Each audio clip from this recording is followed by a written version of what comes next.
난 되게 완전한 사랑 속에서 살고 있다가 이것들이 잃어버린 느낌이야. 그래서 나 이건 되찾아야겠어. 이러면서 영혼들이 우주를 탐구하고 자기의 뿌리를 찾기 시작하는 겁니다. 오늘 주제는 사랑이에요. 여러분들이 사랑에 대해서 막연한 이미지를 가지고 계실 거라고 생각을 합니다. 그리고 또 한편으로는 많은 환상도 가지고 있을 거라고 생각을 해요. 보통 사랑이라 하면 우리가 흔히 생각하는 게 이제 연인 간의 남녀끼리의 사랑, 그리고 가족끼리의 친밀한 관계에서 이제 교류할 수 있는 그런 사랑, 부모님이 날 사랑하고 내가 부모님을 사랑하고 뭐 가족끼리, 가족 구성원끼리 사랑하는 이런 것들을 쉽게 생각하실 수 있는데요. 사랑의 뿌리는 거기에 없습니다. 그거는 사랑이 하나의 나무라고 봤을 때 그 뿌리와 그 가지 그리고 그 끝에 걸려있는 잎사귀 한 장의 것이라고 봐도 돼요. 그러니까 여러분들이 지금까지 목격해오고 체험해온 사랑은 사실 잎사귀 한 장이었던 거죠. 그 나무 기둥도 아니고 그 뿌리도 아닌. 그러면 이 사랑이란 건 어디서부터 시작돼서 어떤 식으로 우리에게 뻗어져 나왔는가? 왜 우리가 늘 사랑이 주변에 있으면서도 가족한테서도 사랑을 받고 짝사랑을 해봤든 아니면 연인과 사랑을 이렇게 나눠봤든 이런 수많은 사랑 속에서도 왜 우리는 갈증을 느끼고 사랑이 뭔지 잘 모르겠다고 생각을 하고 사랑에 대해서 굉장히 막막하게 생각을 할지 오늘 그 뿌리에 대해서 본질에 대해서 좀 얘기를 해보려고 합니다. 여러분들이 이 성장하는 단계에서 자기의 마음의 상처를 치유할 때마다 제가 늘 이렇게 말할 거예요. 마무리 단계에서 여러분들 자신에게 사랑을 주세요. 사랑을 표현하세요. 그리고 여러분들이 정화하고 이 상처가 비워진 자리에는 사랑이 차오를 거예요. 이렇게 얘기를 제가 늘 하잖아요. 그래서 항상 여러분 생각하실 때 사랑이 뭔지도 모르겠는데 왜 판도라님은 명상을 할 때마다 정화를 할 때마다 수도꼭지 틀 때마다 꼭 사랑으로 마무리를 하라고 얘기를 강조를 하시지? 라고 궁금해 하셨을 수 있는데요. 이 사랑이라는 거는 어떠한 뭐 슬픔, 기쁨, 분노 뭐 이런 것처럼 하나의 감정이라기보다는 그런 애들하고는 조금 레벨이 다릅니다. 스케일도 다르고요. 그냥 하나의 감정 상태라고 볼 수는 없습니다. 사랑은 굉장히 복합적인 상태고 복합적인 그런 조건에서 나오는 특수한 전체 과정의 덩어리라고 볼 수 있어요. 이렇게만 얘기하면 어려우니까 제가 사랑의 뿌리부터 얘기를 해보겠습니다. 여러분들은 일단 지금 인간의 형태를 하고 있잖아요. 이 육체 안에 여러분들의 영혼이 들어가 있어요. 내가 영혼으로서의 기억이 있든 없든 우리는 이 생에서 우리가 살아갈 것을 결심을 하고 이 생에서 우리가 어떤 육체에서 어떤 가족 구성원 사이에서 어떤 삶을 살지 대충 계획을 하고 나서 부모님의 육체 안에 새롭게 잉태된 그 육체 안에 우리가 들어가는데 그게 이제 인간인 여러분들의 시작점이고요. 그러면은 영혼인 여러분들의 시작점은 뭘까요? 여러분들의 영혼인 시작점은 사실은 아주 작은 빛의 조각에서 시작을 합니다. 그럼 이렇게 얘기를 하면 제가 빛이라고요? 제가 라이트라고요? 이렇게 생각하실 수 있는데 그냥 쉽게 말하면 이 우주 전체의 아주 작은 조각이라고 생각하시면 돼요. 이 우주 전체의 아주 작은 한 조각으로서 여러분들이 스타트를 하시는데 이때 여러분들의 상태는요 거의 고아 상태라고 보시면 돼요.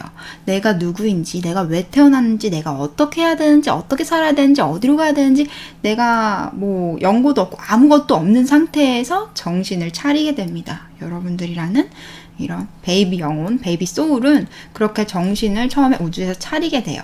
그러니까 이건 마치 내가 이 넓고 넓은 우주에서 아무 연고지도 없이 천의 고아로서 딱 태어난다고 보면 돼요. 모든 영혼들이 다 그렇게 시작합니다.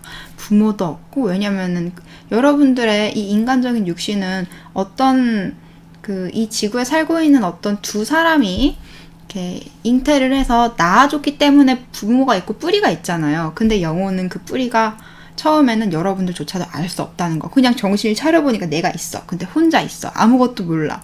어떻게 먹고 살아야 되는지도 모르고 뭘 해야 되는지도 모르고 어디로 가야 되는지도 몰라. 근데 자연스러운 우주의 흐름에 따라서 이리저리 끌려가요. 여러분들의 파장에 의해서 자동으로 육하를 하고 죽고 또 육하를 하고 죽고 계속 끌려다니기만 해. 처음에는 의식도 안 들어. 그냥 약간 반수면 상태. 애기들이 태어나면 계속 자잖아요. 그것처럼 이 베이비 소울이 태어나면 처음에는 정신을 못 차려요. 일단은 태어나는데 의식이 없어요. 이 의식이 들 때까지 계속해서 태어나고 죽고 이런 상태를 반복을 하고 약간 반수면 상태로 살아가다가 어느 순간 너무너무 고통스럽거나 너무너무 충격적인 일을 겪게 되면은 번쩍하고 의식이 듭니다. 어라? 여긴 어디지? 나는 누구지? 이 상태가 됐는데 이때는 의식이 들었다 뿐이지 여전히 나는 천의 고아 상태예요. 근데 영혼으로서는 이 우주 전체가 내가 아무것도 몰라. 이 우주에 대해서 아무것도 모르고 이 우주 전체가 그냥 미지의 영역이야. 날 도와줄 보호자도 없어. 그리고 난 계속 내 의지와 상관없이 계속 끌려가서 태어나고 죽고 태어나고 죽고 태어나서도 고통받고 이런 식으로 가니까 영혼의 입장에서는 궁금증이 계속 물음표가 계속 생기는 거예요. 나 왜 이렇게 자꾸 살고 죽고 이 육화를 반복하지? 왜 나는 생사를 자꾸 반복하는 거지? 난 어디로 가는 거지? 난 어디서 태어난 거지? 왜 나는 이렇게 공허하고 허전하지? 여러분들은 이 전체 우주의 완벽한 하나의 조각으로서 태어났어요. 예를 들면 여러분이라는 사람을 봤을 때, 여러분들 육체를 봤을 때 여러분들의 세포 하나하나는 여러분 자신이잖아요. 그쵸? 이 세포 하나가, 여기 있는 이 세포 하나가 엄청 조그맣기 때문에 여러분들이 아니라고 말할 수는 없어요. 얘는 전체 이 판도라라는 사람의 아주 작은 일부예요. 얘가 아무리 작더라도 이건 전체의 일부예요. 마찬가지로 여러분들이 처음에 태어났을 때 얼마나 작든 얼마나 아무것도 모르는 무지몽매한 그런 영혼일지라도 전체 우주의 일부로서, 그러니까 한마디로 어떻게 봤을 때는 우주의 자식이나 마찬가지지. 우주의 일부로서 여러분들은 태어나게 되는데, 문제는 이 우주가 인격을 가진 사람이 아닌지라, 자, 너는 나한테서 태어났고 너의 부모는 나고 넌 이렇게 살아가면 되고 네가 이 우주에 잘 살아갈 수 있게 내가 보살펴주겠다, 이런 게 없어요. 인간 부모처럼 그런 과정이 없다는 거죠. 그래서 여러분들은 고아 상태에서 시작을 하고 모든 영혼들이 고아 상태에서 시작을 합니다. 그렇기 때문에 이 영혼들이 여러분들이 봤을 때 호기심이 굉장히 많고 자기의 뿌리에 대해서 자꾸만 궁금해하고 자꾸만 이 우주를 더 넓게 알고 싶어하는 게 그거예요. 예를 들면 여러분들이 천의 고아로 이 지구에서 태어났어요. 부모가 누군지 몰라요. 너무너무 힘들었어요. 부모가 없이 혼자 살아서 너무너무 힘들었어.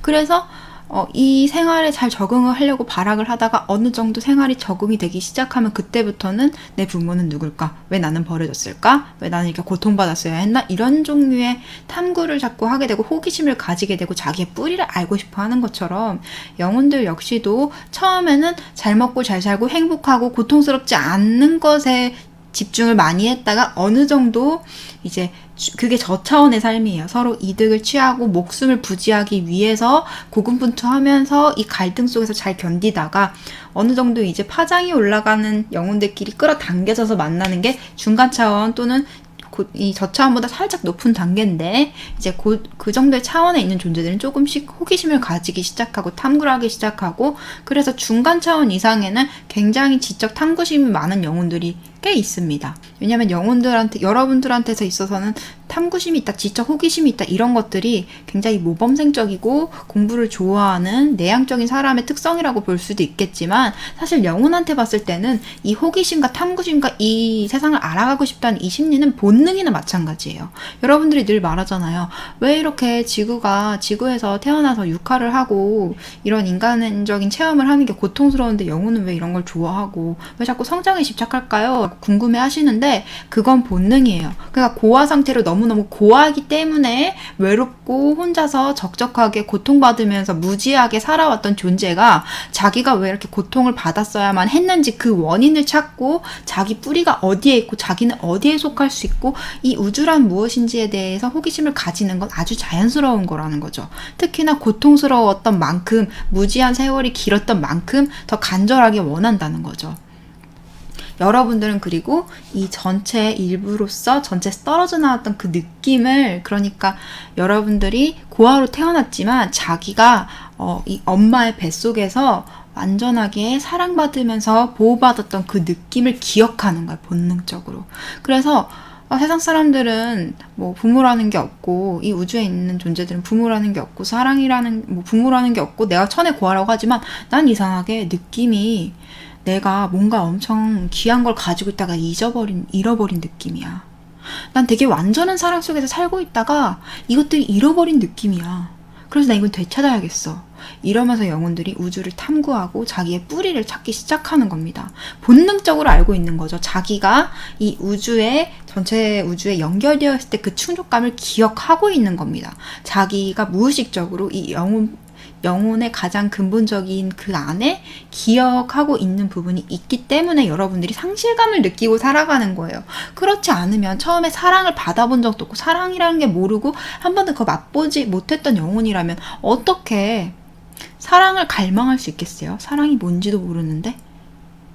그렇지 않겠습니까? 수많은 사람들이 뭐 예술작품을 만들 때나 드라마나 영화나 어떤 것들을 만들 때마다 사랑에 대해서 찬사를 하고 사랑을 완전하게 표현하려고 애를 많이 씁니다.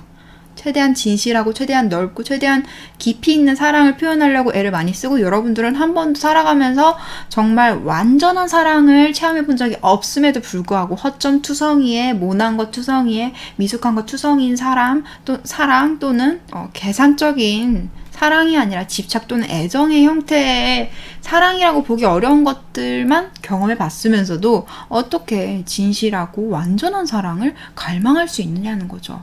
왜 그렇겠어요? 알고 있어요. 본능적으로. 기억하고 있어요. 여러분들의 영혼이 처음에 뿌려지기 전에 잉태되었을 때 그 완전함에서 불완전함으로 나뉘어지고 쪼개지기 전까지가 기억을 하고 있는 거예요. 본능적으로. 그래서 어떻게 보면 연어처럼 자기의 고향으로 돌아가고 싶어 하는 게 이제 모든 영혼의 본능이죠. 근데 그 느낌, 내가 영혼의 태아기 시절에 느꼈던 그 충족감, 완전함, 그 느낌이 사랑이라는 거죠. 근데 처음에 내가 이렇게 떨어져 나왔을 때에는, 내가 영혼의 잉태 상태였을 때에는